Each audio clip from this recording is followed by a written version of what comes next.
ఒకవైపు ప్రపంచ మహిళా దినోత్సవం జరుపుకుంటుండగా విజయనగరం జిల్లాలో ఒక మహిళా పారిశ్రామికవేత్తను వేధింపులకు గురి చేస్తోంది కూటమి ప్రభుత్వానికి చెందినటువంటి ఎమ్మెల్యే. పార్వతీపురం మన్యం జిల్లాలోని పార్వతీపురం ఎమ్మెల్యే బోనెల విజయ్ చంద్ర చేస్తున్నటువంటి అరాచకాలతో ఒక పారిశ్రామికవేత్త ఇబ్బందులు పడుతున్నటువంటి వైనం దృష్టికి వచ్చింది. ఇబ్బందులు పడుతున్నటువంటి శ్రీదేవి అమ్మ మనతో ఉన్నారు. అసలు ఈమె అక్కడ ఎట్లాంటి ఇబ్బందులు ఎదుర్కొంటున్నారు, ఈమె అక్కడ ఎటువంటి యూనిట్ పెట్టబోతున్నారు, ఎంతమందికి ఉపాధి కల్పించబోతున్నారు, అసలు పూర్తిగా కొత్త జిల్లా ఏర్పడినటువంటి పార్వతీపురంలో ఎట్లాంటి అవకాశాలు ఉన్నాయి, ఆవిడ తాలూకా ఆలోచన ఏంటి, అక్కడ ఎదుర్కొంటున్న ఇబ్బందులు ఏంటి తెలుసుకునే ప్రయత్నం చేద్దాం. చెప్పండి మేడం, అసలు ముఖ్యంగా మీరు పార్వతీపురంలో ఎట్లాంటి యూనిట్ పెట్టబోతున్నారు, ఇప్పుడు మీకు వచ్చినటువంటి హడ్డీలు ఏంటి? నేను ఎనీ అగ్రికల్చర్ వేస్ట్తో paper pulp industry plus lemon grass extraction unit, ఇప్పుడు అక్కడ చిన్న చిన్న యూనిట్లు అన్నీ కలిపి ఒక 100-150 యూనిట్లు ఉన్నాయండి ఫార్మర్స్ వేసుకునే. అది పెద్ద బిగ్ ఇండస్ట్రీ కింద పెట్టి ఆ వచ్చిన వేస్ట్తో పేపర్ పల్ప్ ఇండస్ట్రీ పెట్టి ఒక 1000 మంది మహిళలకి ఎంప్లాయ్మెంట్ ఇద్దామని నా ఆలోచన అండి. అందరూ అంటున్నారు 1000 మందికి మీరు ఎలా ఎంప్లాయ్మెంట్, నేను 2005లోనే బయోమెట్రిక్ టెక్నాలజీ ప్రాజెక్ట్ చేసి 1200 మందికి ఎంప్లాయ్మెంట్ ఇచ్చానండి. నెక్స్ట్ ఎన్ఆర్ఈజీ ఎస్ఎస్పి వాళ్ళకి ఒక 5 జిల్లాలు చేశానండి నేను. అప్పుడు దాదాపు 900 మంది వర్క్ చేశారు. అది ఫింగర్ ప్రింట్ డివైజెస్తో మేము డేటా కలెక్ట్ చేసాము.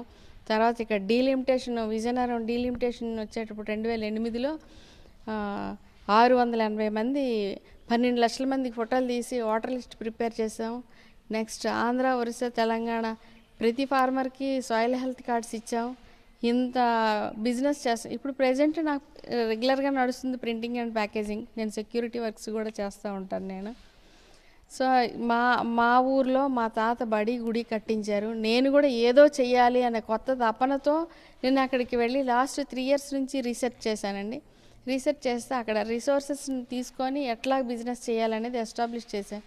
ఫస్ట్ నా పొలంలోనే నేను ఒక 30 ఎకరాల్లో నేను లెమన్ గ్రాస్ వేశాను, పట్టుపురుగులు వేసాను, పట్టుపురుగులకి షెడ్ వేశాను, అలాగే లెమన్ గ్రాస్ ఎక్స్ట్రాక్షన్ యూనిట్ పెట్టాను. అవన్నీ పెట్టుకోవడానికి నేను ఉండడానికి ఒక ఇల్లు కట్టుకున్నాను నేను. ఇవన్నీ నాకు చెప్పా పెట్టకుండా బోనెల విజయచంద్ర అనే ఒక ఎమ్మెల్యే అసలు ప్రజల సమస్యల మీద దేని మీద అవగాహన లేకుండా ఎమ్మెల్యే అయిపోయారు. మేము అతని మొహం చూసి ఓటేయలేదు, చంద్రబాబు నాయుడు మొహం చూసి ఓటేసాం. కానీ ఆయన వెర్షన్ ఎలా ఉందంటే ఎలా దోచుకోవాలా, ఎలా దాచుకోవాలా, ఈ నినాదంతో ఆయన ఇప్పుడు ప్రజల మధ్యకి వచ్చి ఒక రాక్షస పరిపాలన అనేది పార్వతీపురంలో జరుగుతుందండి. నేను కొనుక్కునే భూమి అండి, దాన్ని 8లో 2 పెదబొండపల్లి ఎంఆర్ నగరం కానుకొని ఉంటుంది. ఇగోండి 8లో 2 దాన్ని రియల్ ఎస్టేట్ వేయడానికి రోడ్లు ఫామ్ చేశారండి. నేను 85 సెంట్లు 8లో 2 పెదబండపల్లి గ్రామం నాకు కష్టార్జితం కొనుక్కున్నాను. దాన్ని రోడ్ ఫామ్ చేశారండి. ఎమ్మెల్యే ఉన్ను అక్కడ వంగపండి త్రినాథ, నెక్స్ట్ రొంపిల్ తిరుపతి, చుక్క అచ్యుత వీళ్ళు. నెక్స్ట్ మా తాతయ్య 1914లో కొన్నారు సార్ సంగంవలస రాజుల దగ్గర. 1896 లింక్ డాక్యుమెంట్ సార్. మా నాయనమ్మ నాకు వీలునామా రాసింది. వీలునామా ప్రాప్తికి నాకు 1B వచ్చింది సార్. 1B తర్వాత పొజిషన్లో నేను ఉన్నట్టు ఎంఆర్ఓ నాకు పొజిషన్ సర్టిఫికేట్ ఇచ్చారు సార్. మొత్తం ఇదంతా నాకు కాదు, ఏసీబీ అంటే నేను 1Bలు పాస్బుక్లు కావాలని ఎంఆర్ఓకి పెడితేనేమొచ్చి అక్కడ విఆర్ఓ మాసాబత్తుల శ్రీను అని ఒక విఆర్ఓ ఉంటే ఎకరంకి ₹1,00,000 అడిగాడు సార్ 1Bలు పాస్బుక్లు చేయడానికి.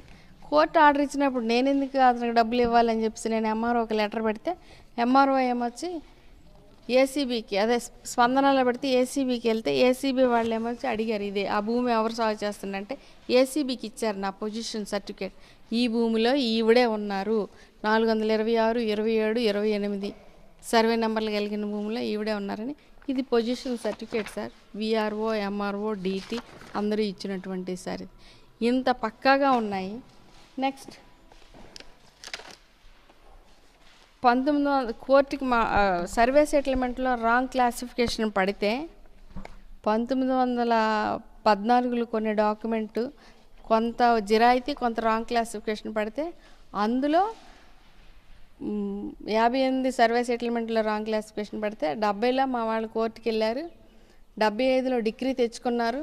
ఇది మా భూమి అని చెప్పేసి, ఇది మీ భూమే, ఇది మీదే, మీరే సాగు చేసుకుంటున్నారు అప్పటి నుంచి అని చెప్పి ఎస్సీ ఫార్మర్స్ అందరూ హైకోర్టుకు వచ్చి, హైదరాబాద్లో ఉన్న హైకోర్టుకు వచ్చి కేసు విత్డ్రా చేసుకున్నారండి.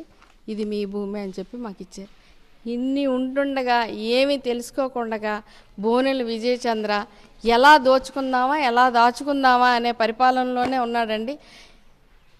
నేను లేని టైంలో నా ఇల్లు పట్టుపురుగుల షెడ్, నేను ఇండస్ట్రీ కోసం కడదాం అనుకున్న షెడ్ మొత్తం అన్నీ డిస్మెంటల్ చేసాడు.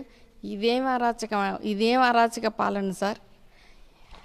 అదే విషయం పోలీసులకు కంప్లైంట్ ఇస్తే ఎఫ్ఐఆర్ కట్టారు సార్. ఎఫ్ఐఆర్ కట్టారు సార్. ఇప్పటి వరకు అరెస్ట్ చేయలేదు.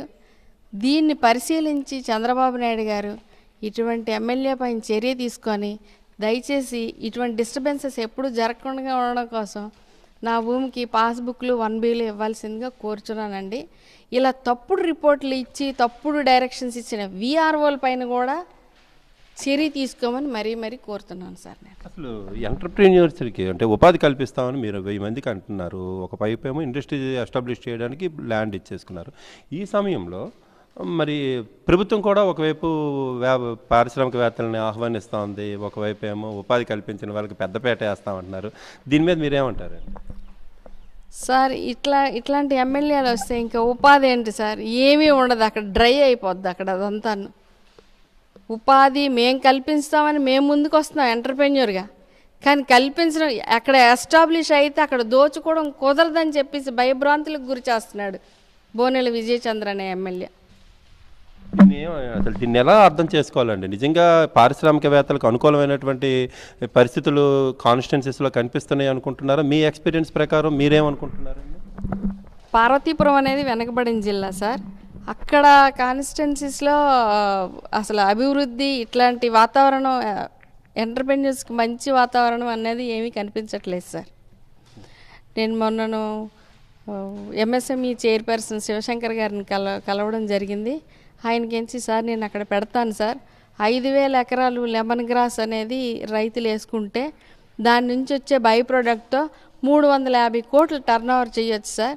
5000 ఎకరాలు పండించిన రైతులకి ఇన్కమ్ ఉంటుంది. దాన్ని బేస్ చేసుకొని అనుబంధ రంగాలు ఆ వేస్ట్తో వచ్చిన వాటితో 1000 మంది మహిళలకి నేను ఉపాధి చూపిస్తాను సార్. నాకు అక్కడ మంచి ఎన్విరాన్మెంట్ కల్పించండి అని చెప్పి ఆయన చెప్పడం జరిగింది సార్.